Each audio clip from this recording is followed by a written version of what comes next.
Kita nggak bisa euforia membuat tender itu kita tidak rasakan.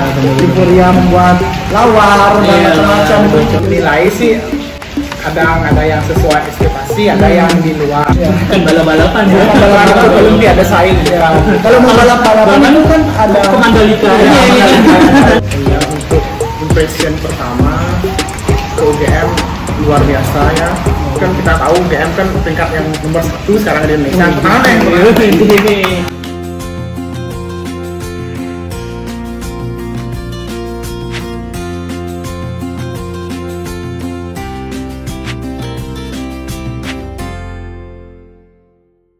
Halo semuanya, balik lagi dengan Mbak Liman dan semoga kabarnya sehat selalu ya. Nah, di video kali ini aku lagi bareng teman-teman dari Magister Linguistik FIB UGM. Mau bincang-bincang sedikit lah tentang menjadi mahasiswa UGM itu kayak gimana. Karena kan mereka datang dari Udayana ya, Universitas Udayana di Bali. Terus ya kita tanya lah impresinya sedikit-sedikit gimana sih setelah ada di Jogja dan menjadi mahasiswa di FIB UGM ini. Nah, mungkin sebelum mulai kita perkenalan aja dulu ya. Perkenalan mungkin nama, terus ada jurusannya dulu waktu S1 itu apa gitu ya. Kalau mau spill angkatannya juga nggak apa-apa sih. Ya mungkin dari Arif dulu deh. Arif dulu. Halo guys, ya perkenalkan nama saya itu Putu Arif Pramulana. Saya dari asal Universitas Udayana seperti yang sudah dijelaskan oleh Agus tadi, dari program studi sastra Indonesia angkatan 2015. Berarti boleh dipanggil siapa nih? Arik ya? Itu boleh, Arik boleh, Maulana boleh, yang mana aja semuanya boleh. bisa dipanggil ya? Semuanya. Oh ya, oke. Terus sekarang Gus D deh. Halo, perkenalkan nama saya Edi Bagus Gede Dharma Putra. Saya juga berasal dari Universitas Udayana. Saya angkatan 2015 juga ya. Berarti kemarin seangkatan di jurusan sastra Indonesia ya. Terus berarti lulusnya barengan nggak kemarin tuh ya? Beda ya? Beda. Tahun sama tapi beda bulannya beda. Tahun sama tapi bulan. Ya, bulan beda. Beda bulannya ya. Oke, jadi sekarang kau udah jadi mahasiswa di FIB UGM nih, jurusan Magister Linguistik ya. Jadi kita satu jurusan sebenarnya di Magister Linguistik, terus ya gregetan aja pengen bikin konten kayak gini. Nah mungkin aku pengen nanya aja sih tentang impresi kalian tuh jadi mahasiswa UGM tuh kayak gimana, terus kalian lihat UGM tuh kayak gimana sih sebenarnya. Mungkin bisa dari Arik dulu deh lagi. Untuk impressionnya, pastilah orang yang dari misalnya dari luar pulau ke pulau yang baru, pastilah ngerasain kekagumannya sedikit. Kekagumannya pasti ada. Habis itu mendengar UGM kan pasti wah, dulu aja waktu di Bali aku dengar kata UGM itu, aduh UGM Universitas Gadjah Mada, apaan ya bisa sana, bener-benernya pasti pinter-pinter. Habis itu setelah kesini masuk S2 emang betul-betul emang luar biasa ya, dilihat dari dosennya. Habis itu teman-temannya yang udah mulai ilmunya udah mulai wah banget kan dibandingkan dengan kita ini kan, saya aku itu siapa sih yang kenal UGM kan.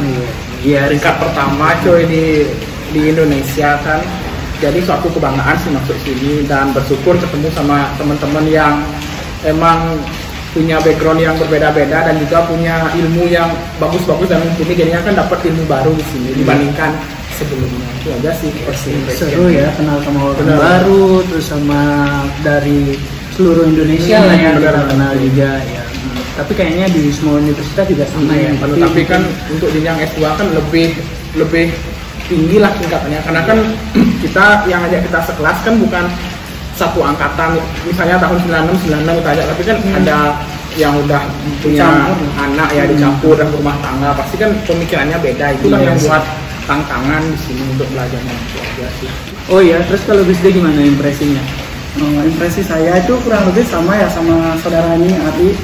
Nah, saya dulu sesuai ekspektasi sih, berangkatannya sejalan dengan ekspektasi saya terhadap lingkungan di UGM ini. Dulu dari UNUR berpikir wah keren juga masuk UGM, di sana perkumpulan orang-orang yang memiliki integritas yang tinggi, wawasan yang luas. Memang sih setiap universitas itu memiliki keunggulannya masing-masing. Tapi kan di sini saya ini kuliah di UGM ini ngambil jenjang S2, yang dimana S2 itu kan memiliki gimana ya bilangnya, itu S2 tuh udah jenjangnya udah tinggi gitu loh. Udah jenjangnya tinggi daripada S1. Jadi kan pasti orang-orang yang akan saya temui di UGM itu pasti orang-orang yang sudah memiliki pengalaman yang lebih banyak daripada saya. Dan itu betul, banyak teman-teman yang saya temui itu memiliki skill yang mumpuni, public speaking yang hebat. Nah dari situ saya berpikir, wah ternyata nggak sia-sia loh masuk UGM. Iya sih. Karena kan emang pada dasarnya yang lanjut S2 nggak melulu soal orang yang baru lulus S1 terus langsung S2, tapi ada juga yang udah kerja, terus ada juga yang udah punya pengalaman banyak. Yang pastinya udah ada yang menikah. Iya, udah ada yang menikah ya itu. Itu jadinya nilai plus sih. Iya, bisa bertanya-tanya bagaimana sih membangun rumah. Iya, karena ini mau bangun rumah tangga dan asik. Ilmu lain ya, kita dapat ilmu tambahan lah ya. Plus dapatnya. Iya benar. Kalau istilah ini apa tuh keilmuan tuh istilahnya data galian. Gimana tuh data galian? Data galian jadinya kita mendapatkan ilmu baru. Oh iya sih masuk akal. Iya kan? Sambil menyelam sambil minum air. Iya, sambil belajar. Iya, Kita nggak belajar tentang linguistik aja, tapi kita belajar tentang hidup, bagaimana Sosial. setelah ini berkeluarga. Iya, betul. Kalau punya anak gimana? Ya, jadi gambaran jadi Nggak cuma makan popok doang ya. Iya, betul. Oh iya, terus apa namanya? Kenapa di UGM gitu loh? Karena kan ada banyak universitas juga yang punya kualitas yang cukup mumpuni juga kalau dibandingin dengan UGM. Terus kenapa di UGM? Kemarin tuh emang ada mandat dari dosen di UNUR terus diminta lanjut atau emang keinginan sendiri lanjut? Kalau Arik gimana? Ya, yang pertama emang benar karena suruhan dari dosen.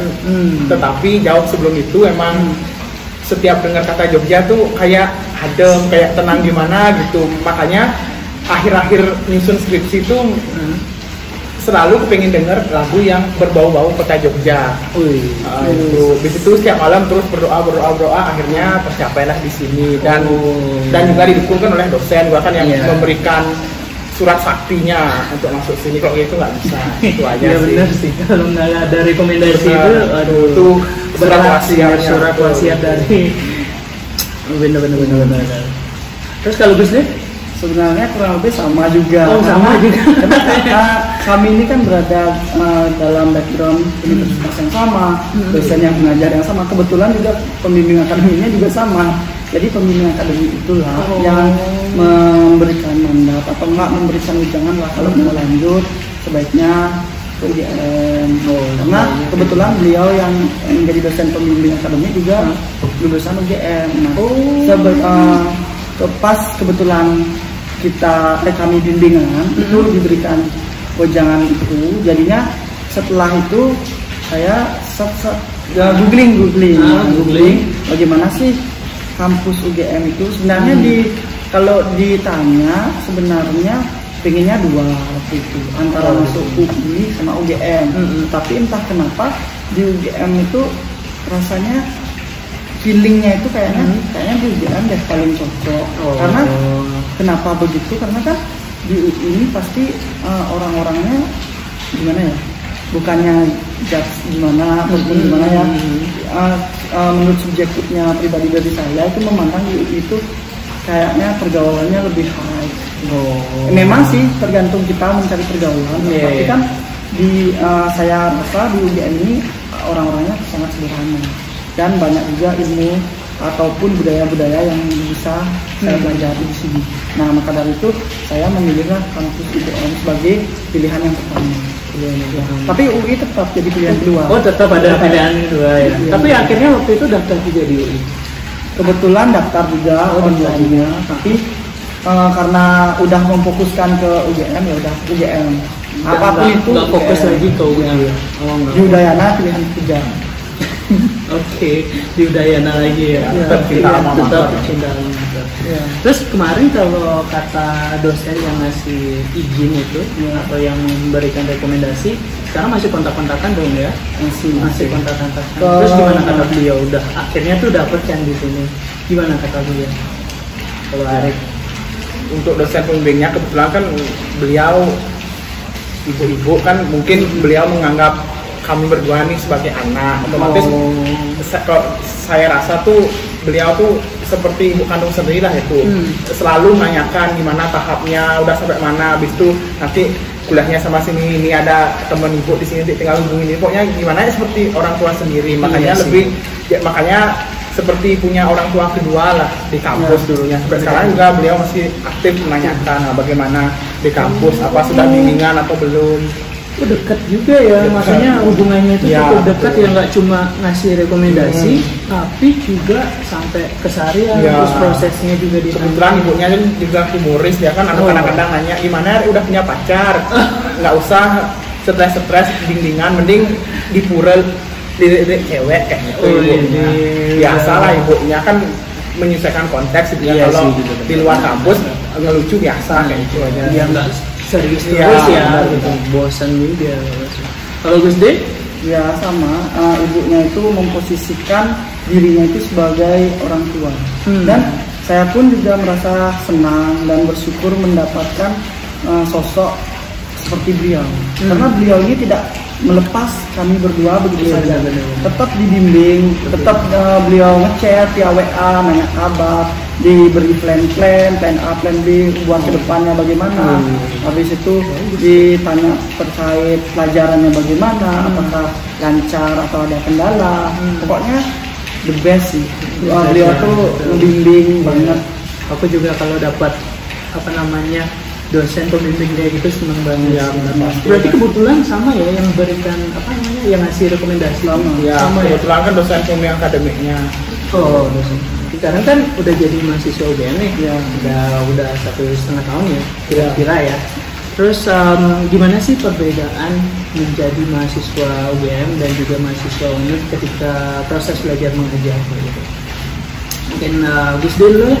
Sebenarnya perbedaan itu ada ya.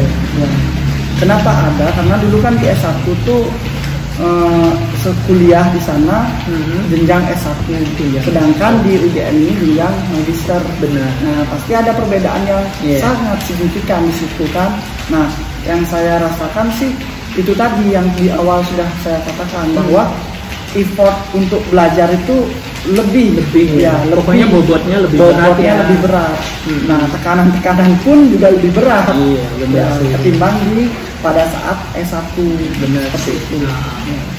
Kalau Arik ya hampir sama juga kan. Kalau dulu di S1 kan masih yang terbawa suasana sekolah menengah kan, sekolah menengah atas kan, yang dimana kerjaannya kuliah panitia pulang, itu bis itu lebih banyak bukan kupu-kupu ya, bukan saya bukan di kupu-kupu, tapi saya orangnya kuliah jalan, organisasi jalan, pulang juga jalan.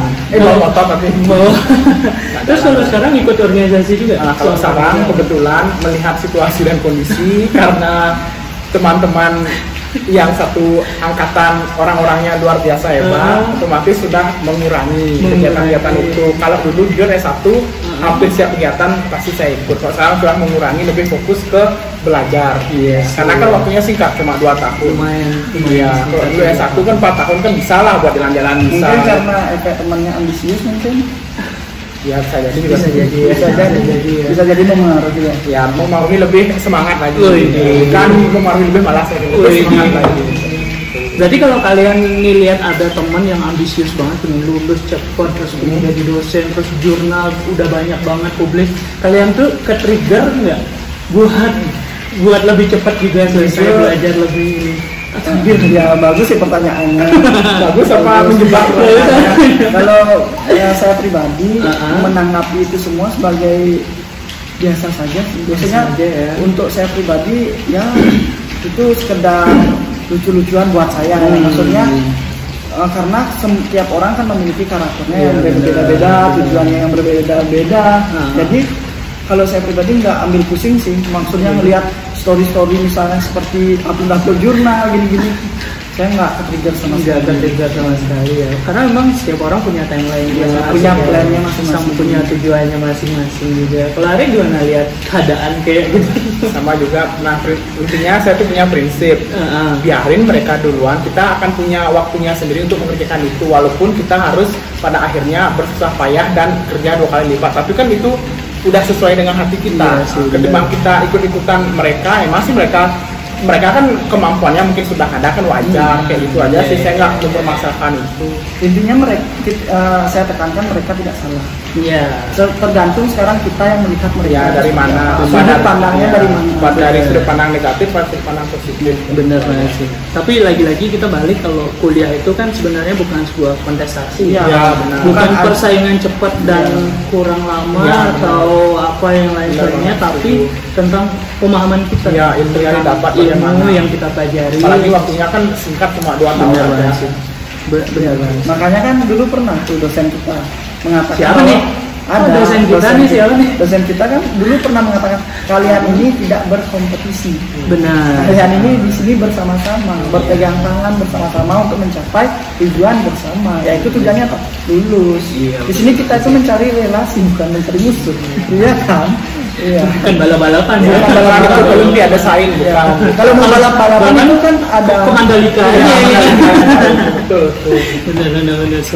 Wan sana. Tapi ngomongin dosen nih, dosen di jurusan Magister Linguistik tuh, di jurusan Magister Linguistik itu agak pelit ya ngasih nilai, atau tugas-tugasnya tuh banyak banget atau gimana lah tentang dosen-dosen di jurusan kita. Menurut kalian tuh kayak gimana? Ya, kalau saya pribadi, dosen-dosen di sini itu lebih berwarna. Wih, berwarna. Ya, lebih berwarna. lebih berwarna. Tanda kutip itu. Ya, berwarna. Oke. Untuk nilai sih kadang ada yang sesuai ekspektasi, ada yang di luar. Kembali lagi ke kebijakan dan juga penilaian dari dosen itu bagaimana tolak ukurnya, Iya, kita benar. tidak bisa memastikan. Iya, benar. Habis itu untuk masalah tugas-tugasnya mungkin karena online atau enggak di luar online, misalnya tetap muka mungkin tugasnya sama, tapi di sini memang tugasnya betul-betul padat merayap. Iya. Ya, Pada merayap ya, kita Ya. bikin jurnal terus. ya betul. Di Untuk, akhir semester. ya, betul. Kadang-kadang sampai lupa malam minggu. Tuh, saking semangatnya buat jurnal ya. Saking semangatnya buat Saking jurnal. semangatnya buat jurnal ya. Ya, Tapi betul. dalam tanda kutip Apa? Kesimpulan kita emang terpaksa ya. Bahagia. Bahagia. Jangan memancing netizen untuk berkomentar. Oke. Kalau Gus Dur sendiri gimana? saya melihat parameter dosen tingkat kesulitan itu berbeda-beda. Iya sih, Tergantung berbeda, ya. sekarang ada yang sulit dalam segi bobot, benar. Ada yang sulit dari segi soal gini cara ngajarnya, tugasnya seperti itu. Sekarang kita sebagai mahasiswa harus memang benar-benar meningkatkan aktualisasi diri kita, Iya. bagaimana kita menghadapi semua tekanan yang diberikan. Tekanan itu dalam konteks pemberian tugas, Iya, kan iya. memang tugas kita sebagai mahasiswa untuk benar-benar belajar. Benar. Apalagi ini udah program jenjang magister, tidak lagi jenjang sarjana. Nah, seperti itu. Kalau kemarin tuh tugas terberat kita apa sih ya? Kayaknya semua bikin jurnal ya. Semuanya tugasnya berat sih. Berat ya. Yang paling berat memahami dosen gimana. Wah, Kenapa berat? Karena semua tugas itu memiliki bobotnya masing-masing. Iya benar sih. Kalau menurut Arik nih, kita kan belajar udah banyak ya. Ada mikrolinguistik, terus ada makro juga. Terus kalau Arik sendiri lebih suka yang mana? Kalau saya pribadi sih lebih suka ke linguistik yang deskriptif sosial. Lebih yang sosial. Makro. Berarti yang lebih makro Ya, ya. lebih makro. Jadi lihat analisis wacana, pragmatik atau forensik dan Karena yang makro kan lebih terbuka lah dia Iya. keilmuannya, nggak terlalu monoton. Kalau misalnya yang mikro kan emang berfokus patokannya di sana. Kalau misalnya yang makro kan melihat fakta-fakta sosial yang ada di sekitarnya, jadinya mengikuti perkembangan zaman lah istilahnya. Iya sih benar. Kalau Gus Dur lebih suka Sama. Saya lebih suka makro karena kan kita ketahui bahwa makro itu lebih ke eksternal. Iya lebih. Dia tuh lebih melihat fakta sosial. Nah, kita bisa melihat bagaimana manusia itu menggunakan bahasa. Karena bahasa itu kan kita udah belajar kan, bahasa itu bersifat empiris. Gitu. Setiap tahun ke depannya bisa berubah-ubah sesuai konteks penggunaannya di ranah sosial. Jadi itu sebenarnya menarik. Lebih menarik. Lebih Ya. menarik. Kalau menurut Gus Dur. Ya, kalau menurut saya lebih menarik makro. Lebih tertanam di situ. Di situ kita bisa melihat bahasa secara buka-bukaan lah istilahnya. Bagaimana bahasa ini digunakan oleh ini orang A, orang B, daerah A, daerah B, budaya A dan budaya B. Benar banget sih, lebih variatif lah ya, lebih variatif dan nggak monoton gitu ya. Tapi balik lagi itu emang pandangan kita masing-masing ya. Kita boleh aja bisa suka yang mikro atau yang makro gitu, bukan dibanding-bandingkan. Yang mikro dan makro kan saling memiliki keterkaitan sama lain. Benar, saling melengkapi ya. Walaupun kita di makro linguistik, kita juga nggak lepas dari mikro linguistik ya. Kita pun juga kan sama-sama belajar barengan, berbarengan lah. Nggak boleh saling tinggal. Iya sih. Semua ilmu itu sebenarnya sama sih. Sama iya. Tergantung kita. Mengeksekusinya lebih ke arah mana? Benar banget sih. Oh iya, ini kan sekarang udah berapa tahun tadi? 1,5 tahun ya, kurang lebih ya. Terus kemarin ada hari raya juga kan. Nah kalau Gusti sama Arik selama di Jogja ini gimana sih melaksanakan hari raya ya? Karena kan ya kita di sini sebagai pendatang, karena sebagai minoritas juga. Terus gimana Gusti sama Arik merayakan hari raya Hindu? Mungkin dari Arik dulu deh. Untuk perayaan hari-hari agama Hindunya sih masih seperti yang ada di Bali, tetapi intensitasnya agak berkurang, mobilitasnya juga berkurang. Kan seperti yang kita tahu di sini mayoritasnya umat Muslim, terus kita juga harus menghormati. Kemudian juga terkait perayaannya kan hanya diadakan di pura yang Agus tahu kan puranya dibangun kapan. Itu juga nggak seperti di Bali, misalnya Galungan Kuningan libur 2 minggu kan. Kalau sini kan tetap kerja, otomatis untuk perayaannya malam atau enggak sederhana aja, yang penting tetap mengingat hari raya itu, nggak melupakan. Itu aja. Benar sih ya. Jadi berarti selama ini tetap yang merayakan kayak biasa gitu ya. Tapi nggak sewah yang di Bali loh. Iya sih. Bikin penjel nggak sih Galungan Kuningan kemarin? Nggak ya. Tapi lihat sama orang ngapain ini. Hanya kan budayanya kan harus disampaikan karena kita benar. Kalau Gus Dik gimana? Kalau saya pribadi itu melaksanakan upacara itu sama seperti di Bali. Hanya saja di sini tuh porsinya agak berkurang karena angle-nya itu nggak sama kayak di Bali. Ya di sini tuh angle-nya tuh lebih ke cara-caranya itu berbeda. Caranya tuh dikemas dengan sesuai menerapkan budaya di sini. Seperti itu. Seperti cara doanya agak ada bahasa Jawanya. Iya benar sih ya. Tetap ada perbedaan-perbedaan. Dan disitulah sebuah warna yang saya dapat ketika saya merantau di Jogja ini. Dan saya tetap bersyukur dapat merayakan hari raya di sini di Jogja. Walaupun tidak semeriah di Bali ya. Kenapa tidak semeriah? Karena kan kita ketahui di sini kita kan minoritas lah istilahnya. Selain itu pandemi juga. Kita nggak bisa euforia membuat tender itu kita tidak rasakan. Euforia membuat lawar dan macam-macam itu nggak bisa. Belum ya. Paling kan kita kemarin kan cuma di babi guling gitu aja. Iya beli langsung jadi aja. Tapi udah mulai ramai ya kemarin ya. Kemarin kita datang Kuningan kemarin ya mulai ramai. Semoga segera pulih lah. Kan juga Jogja udah level 2 untuk bagus kan ada yang udah mulai tatap muka. Iya sih. Yang S1 di sini juga udah mulai ya tatap muka. Tapi sayangnya kita aja belum tatap muka. Jangan mau lulus, mending lulus aja lah daripada nunggu tatap muka ya. Cuma tetap layar. Iya benar sih, layar. Oh iya nanti ini kan mau nyepi nih juga. Kira-kira bakal pulang atau nyepi di sini? Kalau rencananya kalau saya pribadi itu tetap stay di Jogja.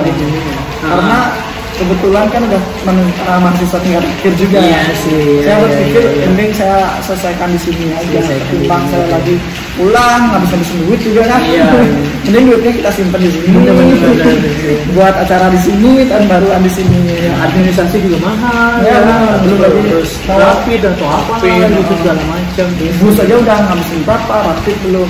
Kecuali rapidnya bisa dihentikan. Iya sih. Benar.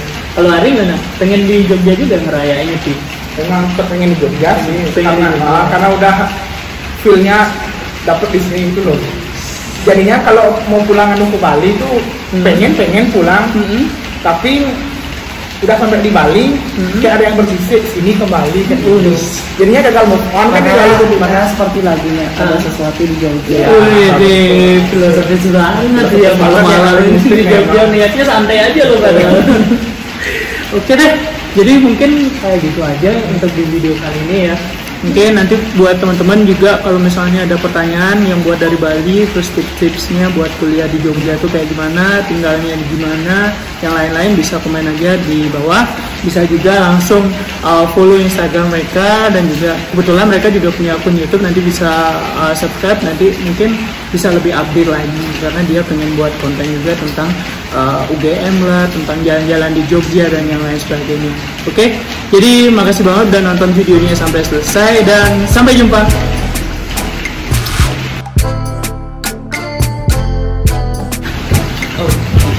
Ini orang dulu mungkin tahun baru padahal kan orangnya Nyepi karena ngomong sebelum petang istirahat dong. asik mainin di cahaya kan kanan itu misi aku misi saya kalau saya kan benar aduh tadi sama